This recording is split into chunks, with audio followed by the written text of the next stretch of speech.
The galaxy was once a peaceful place until giant abominations appeared out of nowhere and attacked planetary cities and colonies. Basically, anything that originally had a significant number of sapiens was killed with antimatter weapons, but when they attack cities, they usually destroy the cities and the people living in them, so antimatter weapons are not an option.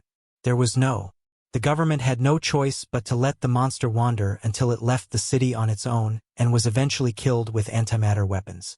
That was the normal process. Before humans reached the galactic stage, bipeds were relatively small compared to other species, had no natural defenses, and had fragile skin. But still, these things managed to survive and thrive in a deaf world. There was no life in the area where their homeworld was, so it took hundreds of cycles to find them. The reason we discovered them was a small spacecraft called Voyager 1.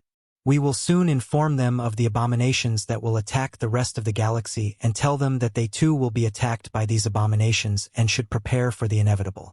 I did, but people are treated differently.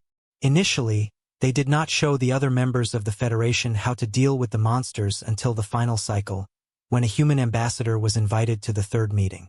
As for the atrocities, they occurred in the federal capital. The first half of the cycle was normal. We exchanged information and began discussing how we could better deal with the abominations until scientists found out who sent them in the first place and found a way to deal with them. Therefore, the human ambassador proposed using large robots to deal with the situation. Of course, this idea was quickly rejected, and many even laughed, since there was no material that could support the robot's own weight. However, a sudden attack occurred, and an abomination appeared and began moving towards the royal capital. There were no antimatter weapons at this point, and they couldn't get the antimatter weapons ready to fire before the abomination arrived and destroyed everything.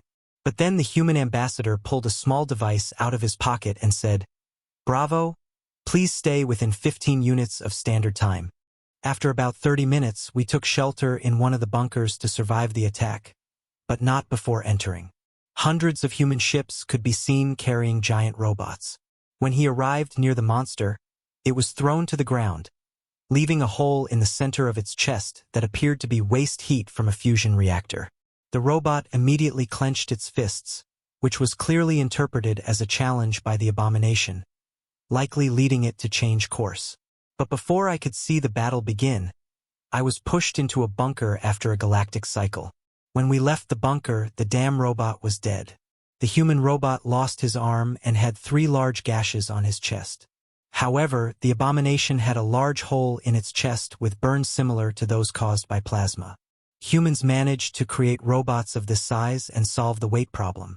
Next, ask the humanity ambassador about the anti-gravity generator. Why build such a giant robot? Because it's cool.